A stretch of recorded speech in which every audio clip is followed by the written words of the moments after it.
Hi everyone. It's been a long time. I know I haven't been able to use my computer for much, and I know it probably looks a little distorted right now because I'm still messing with it. But I wanted to try to make a video about the books I'm reading. It's been something that I've been really active in lately, doing more book stuff when I'm not streaming, which you can always check me out on my streams or watch the VODs that I put here on YouTube. So without too much to do, we'll start. Because I'm only going to go over with the books that I got that I'm planning on reading at least within the next 2 weeks. If I can do it. We'll find out. So the first one is The Midnight Fest. As you can see, I've already started reading it. This was Mike's Discord pick. So if you're part of my community on my Discord, which is English hard, you get to help pick my books I read. And this is a suspense. And it says, Welcome to the opening weekend of the Manor, a luxury resort built on top of old secrets in an ancient forest.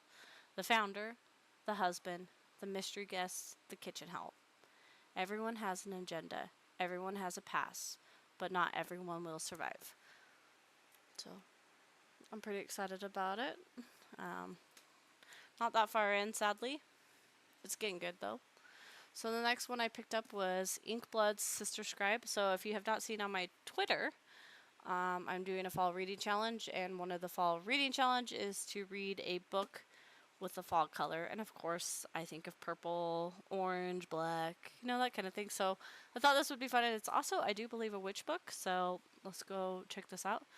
For generations, the Quixote family has guarded a collection of ancient and rare books. Books that let people walk through walls, manipulate the elements, a book of magic that half-sisters Joanna and Esther have been raised to revere and protect. All magic comes with a price, though. For years, the sisters have been separated. Esther has fled to a remote base in Antarctica to escape the fate that killed her mother, and Joanna isolated herself in the family home in Vermont, devoting her life to study of these cherished volumes. But after their father suddenly dies while reading a book Joanna has never seen before, the sisters must reunite to preserve their family legacy. So this sounds really good to me. So I think this will be a good fall reading challenge book.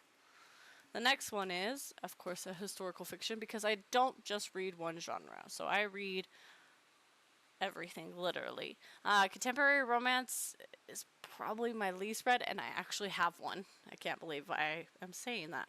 So this one is by Kate Quinn. She's wrote The Rose Code. If you haven't read The Rose Code, it was really good. This is The Briar Club.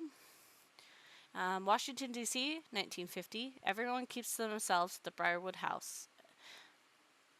Down at the hills, an all-female boarding house in the heart of the nation's capital where secrets hide behind white picket fences.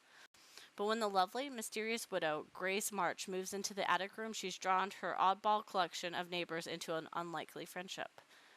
Poised English beauty, Fliss, whose facade of perfect wife and mother covers gaping inner wounds. A policeman's daughter, Nora, who finds herself entangled with a shadowy gangster, frustrated baseball star B, whose career has come to an end along with the Women's Baseball League at World War II. And the poisonous gun-ho Arlene, who's thrown herself into McCarthy's Red Scare. Grace's weekly attic room diner parties, and the window brew sun tea become a healing balm on all their lives, but she hides a terrible secret of her own. When a shocking act of violence tears the house apart, the Briar Club women must decide once and for all who is the true enemy in their midst. And I'm pretty excited to read this. It's been all over the place. I actually think it was selected for a reading club recently, but don't quote me on that because I don't know. I don't keep up with a lot of the popular reading clubs.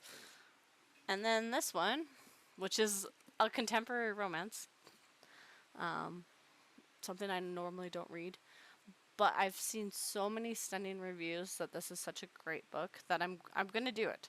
I can do it. Book talk's not going to scare me anymore. I promise. When it comes to love, Emma is cursed. Every guy she dates, she finds his true love after they break up. But it turns out she's not the only one afflicted. My screen went to sleep there. That scared me. With this condition. His name is Justin, and his Reddit thread about being Love's good luck charm has gone viral. Now the two have come up with an ingenious plan. If they date each other, their curses will cancel out, and they'll go find their soulmate. Only Justin wasn't supposed to be unbelievably cute and hilarious. When Emma's toxic mother shows up, Justin has assumed guardianship of the three siblings. They're suddenly navigating a lot more than expected, including catching real feelings. Has fate finally brought the perfect pair together, or will their curse be way more hazardous than the curse itself? So, I'm kind of excited because I did really like Hitched. If anybody remembers that movie with Will Smith, even though he fucked up really good in that movie, it was pretty good, regardless. Okay, and then this one, because there's only a couple down here. Sorry about that. So this one is actually Mitch's selection. If you guys don't know Mitch Match, he's an ASMR streamer.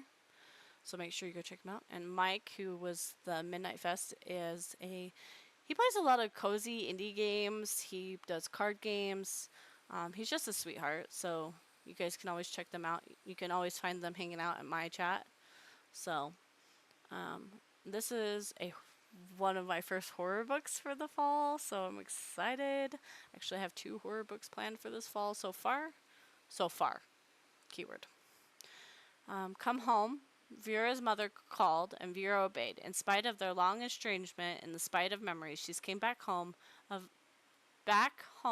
the home of a serial killer. Back to the face of love she had for her father, the bodies he buried there beneath the house he built for his family. Coming home is hard enough for Vera, and to make things worse, she and her mother aren't alone. A parasitic artist has moved into the guest house out back, and it's slowly stripping Vera's childhood for spare parts. He insists he isn't the one leaving notes around the house in her father's handwriting. But who else can it be? There are secrets yet to discover in the foundations of the notorious Crowder house. Vera must face them and find out for herself just how deep the rot goes. So I picked this one for my fall reading challenge, which is a creepy cover because it kind of actually is. It's kind of neat. It reminds me of Reveal. If anybody's seen that horror game or has played that horror game, this totally reminds me of it. And then another one of Mike's picks. How can you have guessed? So this is called Alive in Wells. I've actually started to read this already. The last place the city girl Silsey Kennedy expected to end up was a cattle ranch, but she needs a job and a refuge from her abusive soon-to-be ex-husband. If only her new boss, Austin Wells, would make it clear whether he hates her or wants her. So you can already gather. Now, I just want to kind of point out how pretty this cover is. This is actually considered a pretty spicy book, so don't be deceived by the cover. And then there's only 2 more. Let me grab them. So this is actually Smart Minions, or Mini, if you hear me talk about his in Discord or when we were streaming and stuff. The Court of Tricksters. Now, I don't know a lot about this author or anything like that. I had come across it via Book Talk, I do believe. Mating is a matter of politics for the night, not the heart. To prevent a forced union that will plunge the lunar court into war, he must find the bond his true mate. When he lays eyes on Rain, he knows the shy forest which is the bonded mate he's been searching for. Unprepared for the intensity of his attraction, Knight makes an offer that would keep his priorities straight, his court safe, a marriage of convenience. Any eligible woman, mortal and mortal alike, will leap at the chance to become a powerful duke's bride. But Rain isn't interested. She lives outside of society too long to ever fit into Knight's world of shape-shifting tricksters, backstabbing politics, and Rain demands more than the trappings of marriage. She wants a match with heart. Knight doesn't have the luxury of time to change his mate's mind. War looms closer, and the lunar court is caught in the middle of it. Out of options, the Fey Duke sees only one choice: to kidnap his bride. So it's politics, it's romance, we'll see what happens kind of thing. And then the final one. This one's very special to me. So for everybody that doesn't know, I'm very supportive of my home state. Even though there's a lot of people here that are kind of set in their ways. Let's put it that way, because that's the politest way to put it. So this is My Heart is a Chainsaw. This is by Stephen Graham. Okay. This is based in a town that's only 4 hours away from me. So it makes it even cooler that this is literally, I go up there all the time. I like going up to concerts up there, everything like that. So, and this is, oh, before I get started reading that, sorry, scratching my eyeball. This is also a horror book. So, you know, I'm excited. You won't find more hardcore 80s fan than the high school senior Jade Daniels, and you won't find a place less supportive of girls who wear torn t-shirts and too much eyeliner than Proof Rock, nestled 8,000 feet up in the mountains of Idaho, right alongside Indian Lake, home to Camp Blood, the site of a massacre 50 years ago. And as the summer Terra Nova, a second home celebrity, Camelot, begins carving out of the national forest. Forgive me. That's one and the only thing that's getting carved up, though. This Jade knows. It's the start of a slasher, but what kind? Who's wearing the mask? Jade's got an encyclopedia recall of every horror movie on the shelf, but will it help her survive? Can she get a final girl trained enough to stop this from happening? Does she even want to? Isn't a slasher exactly what her hometown deserves? This novel explores the changing landscape of the West through Stephen Graham Jones' distinctive voice and sharp humor, and, well, I'm excited. This was the NPR's favorite scary read of 2021. So, and there's 3 books so far, and I didn't even know that where he was based out of. So I'm really sad that I'm so far behind. But yeah, so that covers the books I want to cover. Like I said, there is a fall reading challenge. I did post it onto my Twitter. For sure, go check it out if you are looking for some reading prompts. And there's 25 reading prompts on it. And it's just to encourage reading. It's not necessarily like I've got to read all these books. No, just kind of makes you think about the books you're reading. I know there's a couple people participating in it, which is very exciting to me. And we also do a book bingo and all sorts of stuff like that. If you're part of my Discord, we do music challenge, game challenge, just a whole bunch of other stuff. Depending on how this video goes, maybe I will try to do it every 2 weeks. Maybe I'll do it every week and just give an update.